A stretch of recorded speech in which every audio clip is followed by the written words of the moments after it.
You're listening to episode 195, Kenzie's Story, a daughter with caudal regression syndrome and severe tethered cord.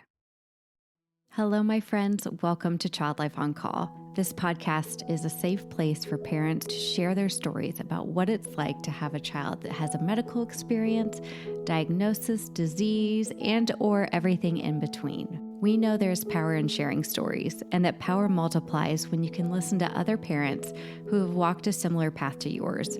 Giving and getting advice is great, but hearing how another parent navigates the complexities and nuances of healthcare is even better. As a child life specialist, my role is to support, validate, and provide emotionally safe spaces for kids and their families, and I am so honored to be on this journey with you. In addition to parent stories, we sprinkle in some expert episodes every now and again that have content for both parents and professionals in the field of healthcare, all with the mission to empower parents to be confident advocates and partners with the care team during healthcare experiences. We're so glad you're here. Hi, friends. My name is Katie Taylor. I am a certified child life specialist and the host and founder of Child Life on Call. You're joining us today, and you're in such a treat because I'm going to introduce you to your new best friend, and that's what it felt like when I got to talk with her. Her name is Mackenzie. She is from Florida, and the way that she has embraced medical motherhood with her arms wide open is nothing short of inspirational. And she talks a little bit about this, but like in the first week or so that they received her daughter's diagnosis, like literally they went from, hi, here's a healthy newborn baby. You're on your way out the door, going to go introduce sister to her brothers.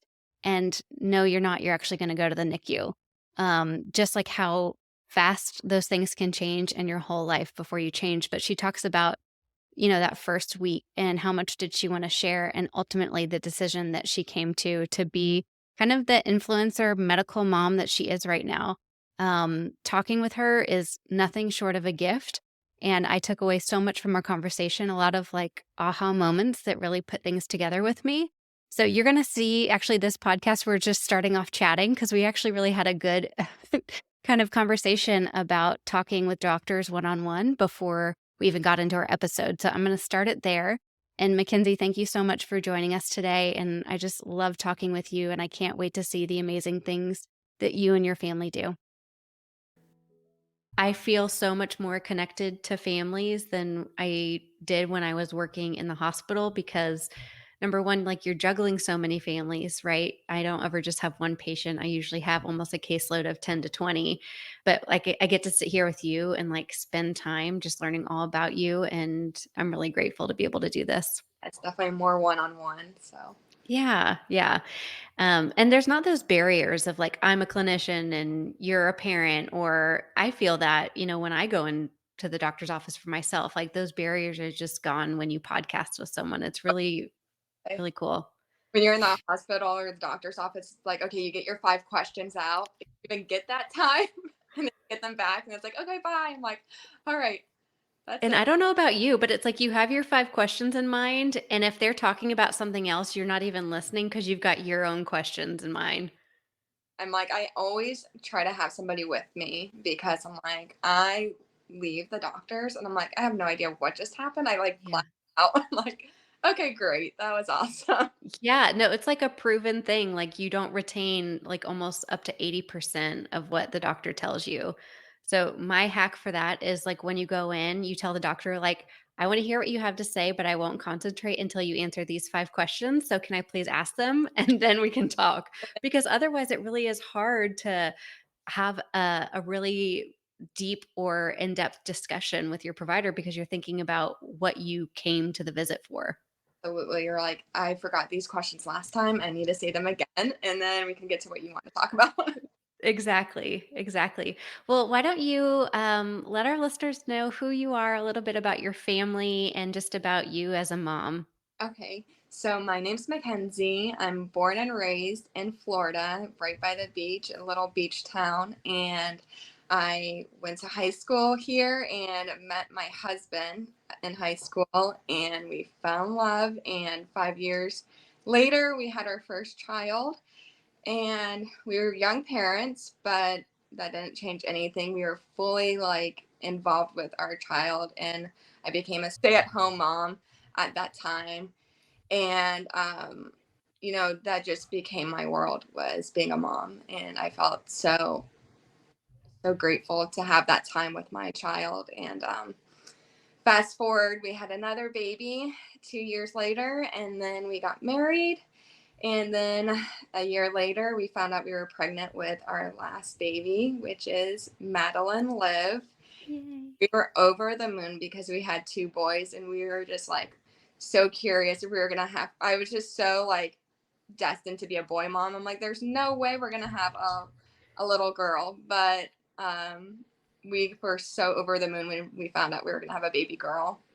And I had a normal pregnancy, normal delivery. Everything was perfect. I mean, I'm really an amazing pregnant woman. Like I love to experience like delivering, and everything was perfect until I delivered her, and my husband came to me and said, "Wow, she has these weird birthmarks all over her butt." And I'm like, that's strange. And even the nurses came, she's like, "You wouldn't believe how many birthmarks are around her back and butt area."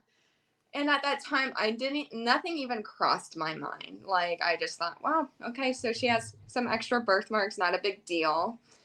And it wasn't until we were about to leave the hospital, we were getting ready to pack up. And so Liv could meet her brothers, and the pediatrician came and said, "I just want to do a couple tests just to kind of rule out things, because usually if there's something showing from the outside, there's kind of maybe a sign something's wrong in the inside."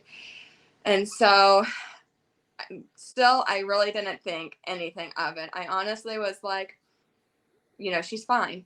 She's perfect. I've never had any issues, two healthy children. And it's just crazy to think, that was my thought process. Just like, I thought everything was just perfect.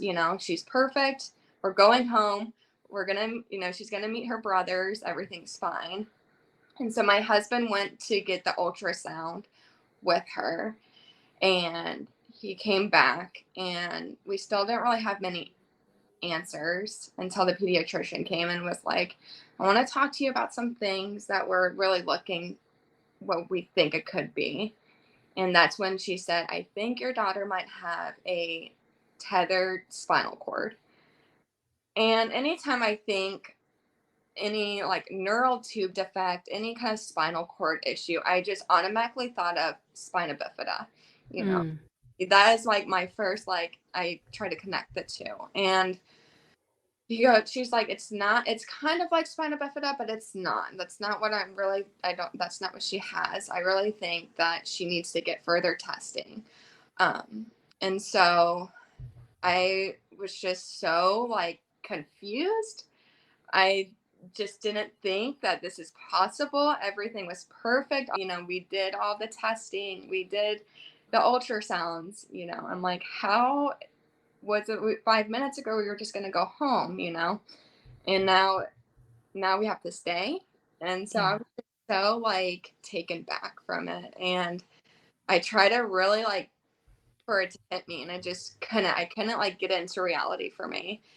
And they brought us to the NICU, and I will never forget that moment. Oh my God, I'm going to start crying. It was just like such a pivotal moment of like realizing how grateful we have been to have these normal, beautiful children.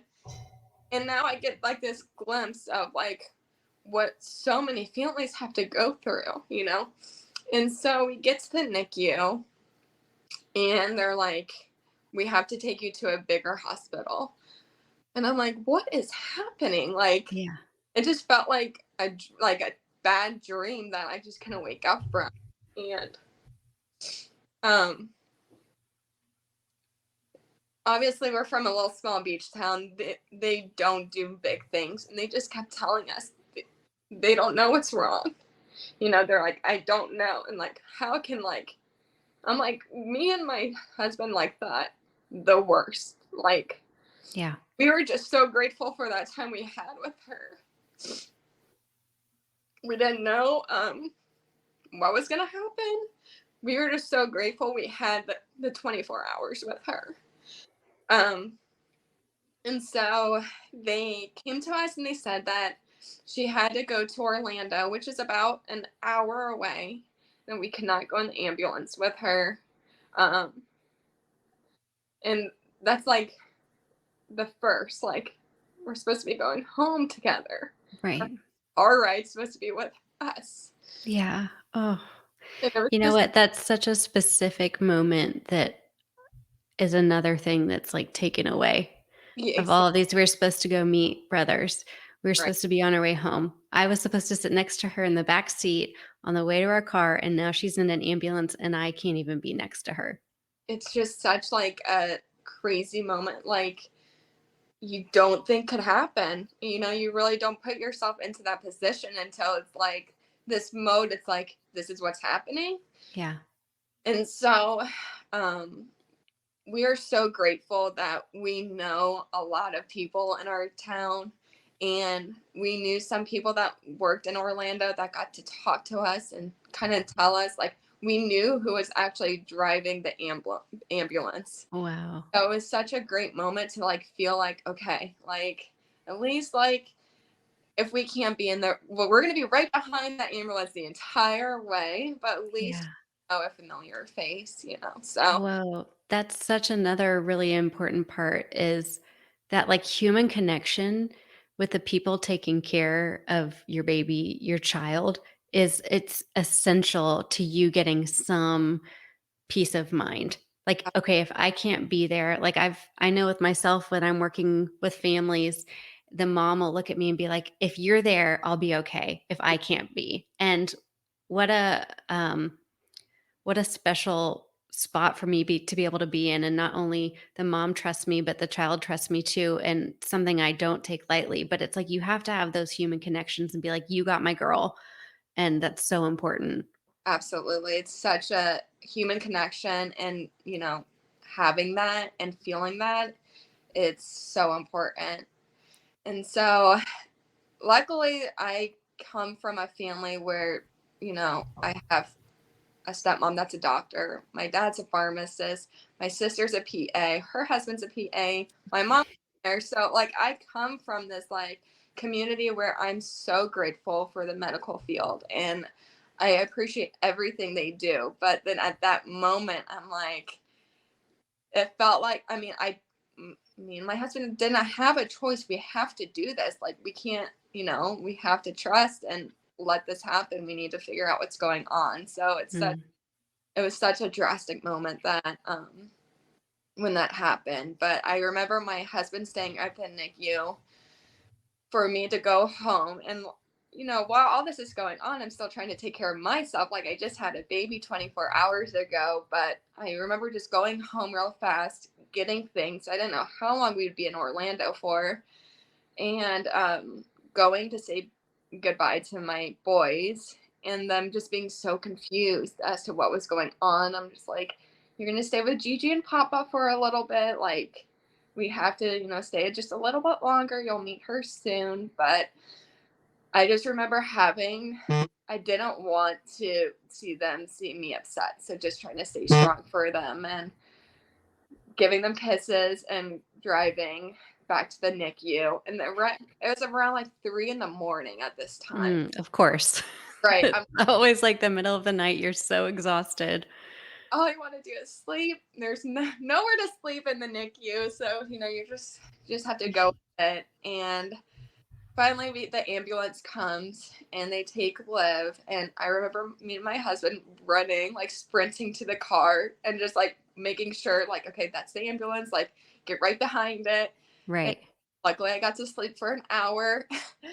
And when we got there, they brought her back to do the emergency MRI. And I remember a neurosurgeon coming in and then confirming that Liv has a severe tethered spinal cord. And still at that time, I don't know why it just didn't hit me. Like I just couldn't believe what was happening. I think like luckily the worst things that has ever happened to my children was a broken arm. And I'm like, you know what? You do these steps.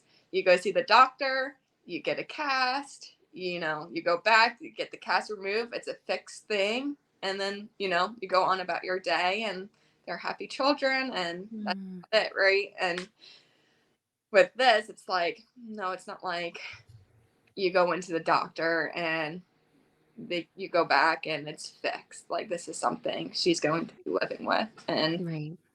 um I had my sister like talk to me about it and stuff, and she really opened my eyes. I really tried not to Google so much, but I didn't know how I was going to cope with it. That was the Yeah. diagnosis for her. We stayed there for 2 days when we came home, and there was these list of specialists that we had to get her to. And I was so just like so confused. I didn't know where to go, what to do, what the first step was. I didn't know if I was going to be open about it. I didn't know if I was going to tell people. I kind of just wanted to like tuck it away, Yeah. and like it never happened. And I think it was like a week after we got that news. I was like, this is just not the way to do it. Like I need, this doesn't mean like this is it for her. This is just something that happened with her and we're gonna figure it out. So it's pretty much what we did. We went to her first pediatrician's appointment in Ormond Beach, where they told us that her complications are too much for them, and they pretty much denied us and told us that we needed to find somebody that could handle her. And so we went to Orlando again and found all of her specialists and her pediatrician and a patient care coordinator, which has been incredible to get Yeah. us together and to get everything situated. The birthmarks were actually not birthmarks, they're hemangiomas, and they range all from her back to her lower butt to her lady parts. Hmm. And so that was a huge sign of the spinal cord injury. Wow. What did it feel like? I often say one of the best things about being a parent and something not a lot of people know is that you actually can choose your care team. And that if you're not vibing with a pediatrician, you can find another one you do vibe with. You're not locked in a contract. You can leave at any time and go get another opinion. And that's incredibly empowering. But it's not that empowering when they tell you you're too much. Your child is too sick. I've heard that people have been told your child's the sickest one in the NICU, your child's the sickest one in the hospital right now. And it doesn't feel good when that choice is made for you. But ultimately you probably ended up in the best place you could have, but it's not an easy path that you got there. I know it was so like I was sort of taken back by it, but then I Yeah. knew that she did need somebody bigger that could understand her case. And like my family being in the medical field, I know how important it is to not only advocate for yourself but for your children. And so I knew that okay, we'll find a new pediatrician, and if we don't love her, then we'll go to a new one. We'll make sure we find the perfect fit for her, along with all of her specialists as well too. How did you start finding your voice in advocating for herself and for your family needs? Was it right up at the beginning you kind of I've heard from a lot of parents it's a spectrum, right? Some are like I woke up out of anesthesia after my section like yelling for what I needed, and then some are like it took years of practice. Where do you fall in that spectrum? I think what was for me was I was young mom, and none of my friends had kids at the time, and I was learning all these new things. Breastfeeding was a huge thing for me. I wanted to give up right away. I was miserable. I hated it. And Same. my husband sat down and was like, you need to try to work. I know you're exhausted and tired, but you just need to try to work at it. And so I did. I went and looked for support groups, and I like I never was like this. I would never like put myself into that position. I'm like, nope, I'm good. I'm going to wash my hands, be done with it. And I really started using my voice with breastfeeding and showing the importance of it, being in these support groups. And I feel like that was like the start for me. I Um, I became this like breastfeeding mom in Ormond Beach. Like, I had so many new moms reach out to me. I went and helped people in the hospital. It was like this huge thing of like, if you Wow. have breastfeeding issues, go to Kenzie. And so I think that was like the start of it. I always had that. I was always like so obsessed with just trying to help new moms with breastfeeding, even old moms that have wanted to but couldn't in the past. And so I think that was just really the beginning. And I always held on to that. And, you know, that was my biggest issue with my first child. And then I had my second and was still that, you know. And then with Liv, I was still big on the breastfeeding thing. And like, I didn't want my whole thing to change to this medical mom. In the beginning, I was just so not ready to open up about it until a couple weeks after I had her. And I was like, you know what? There's going to be, and I know there has before me, so many moms in this position where they don't know where to go, they don't know who to go to or who to talk to. And they just feel stuck in this position where they want to keep it and bury it. And, I want to be that advocate that, you know, that they could come to or relate to. And that's where I kind of started the advocating for any kind of invisible disabilities or disabilities altogether. When it comes to you, finding your voice and advocating, and it sounds like you almost created like a little community for yourself too, right? You were saying desperate to find another mom who had gone through something else. What have those relationships been like with those parents that you found? So, with the medical mom side, it's an incredible community. Like, I thought I had motherhood pretty figured out with my kids, and I never knew this whole different side of motherhood. And it's so beautiful to see all these medical moms come together. I started when I found out about Liv's diagnosis. She has the tethered spinal cord, and she also has caudal regression syndrome, where she's missing from her S2 down.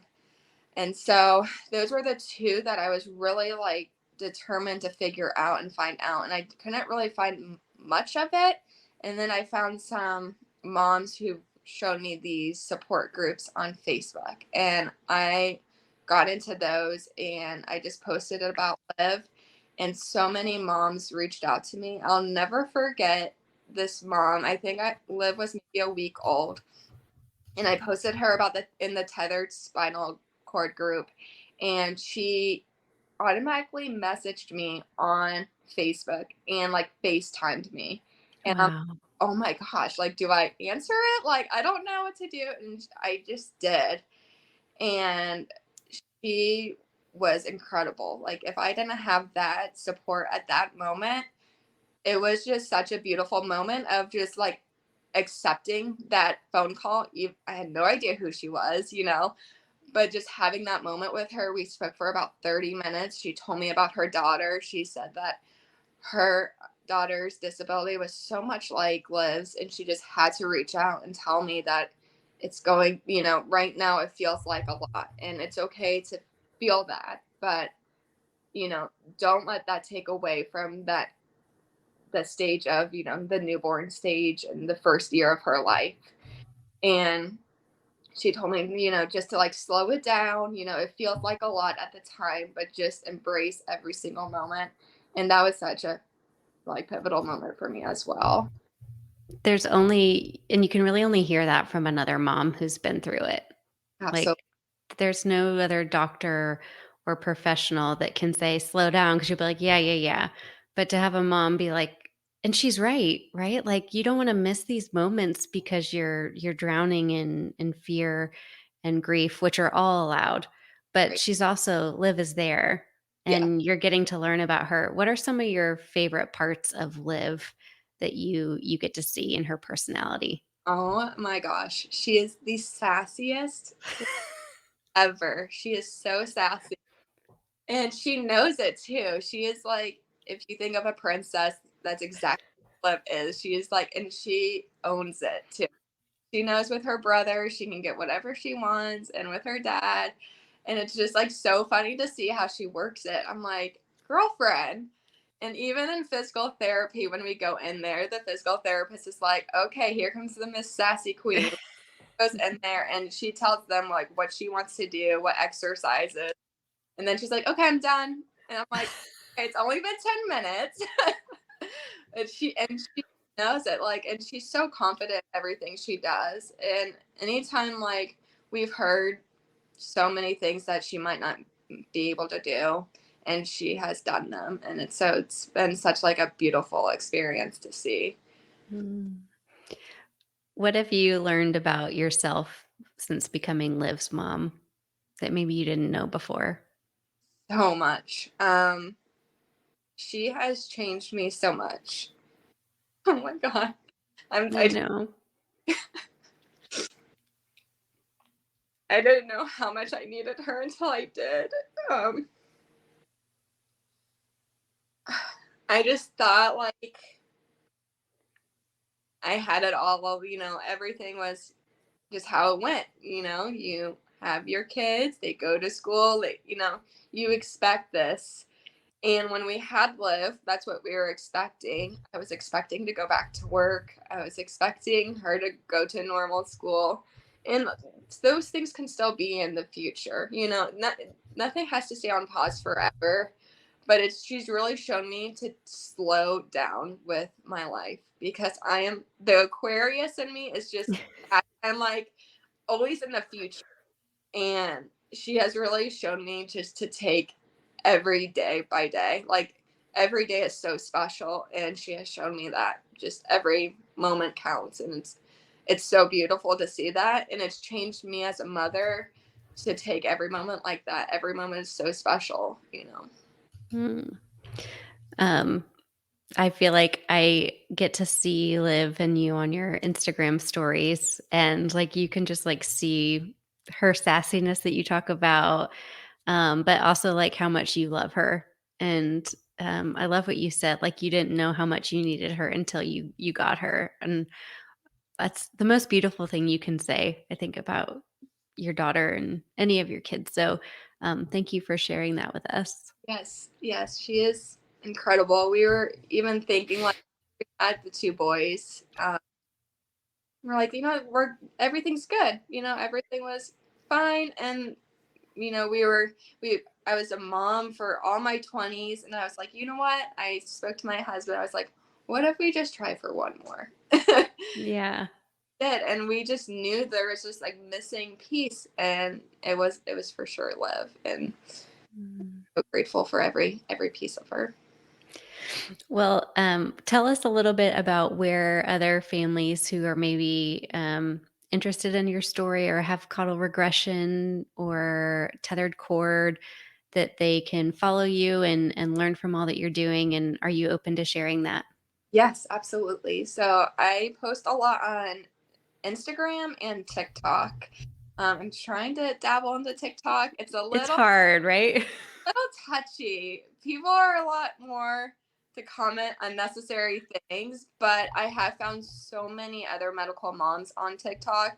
It Yeah. makes it all worth it, for the one bad comment to at least I'm reaching out to other medical moms. So on Instagram, I'm under as Mackenzie Carolin. So it's KenseaCarolin. And then TikTok is my life with Livy. So Mm. Well, I feel like I get to know you and her through those. So I appreciate that. And so grateful that you're here with us today. yes, thank you so much. Yes. I cried so much. You really didn't. And guess what? Tears are welcome here because this is like real life stuff that's happening in our if there's a reason to cry, these are reasons to do it. Thank you so much. I'm so Yeah. able to share love story and hopefully reach other. Thank you all so much for listening to Child Life on Call. If you head to our website, childlifeoncall.com, you're going to find all sorts of stuff there for parents, professionals, healthcare providers, child life specialists, no matter who you are. Actually, when you just go to our homepage, it'll help you direct to exactly where you need to go. On that, you'll find opportunities and PDUs for child life specialists. Parents, we've got a starter kit for you. And clinicians, we even have a clinician course, which teaches you how to be a confident and capable caregiver in pediatrics. We're so grateful that you're here. Please DM us on Instagram. And like I mentioned, when you rate and review this podcast, it helps other families be able to find us. So let's keep doing that. And I will see you again here next week.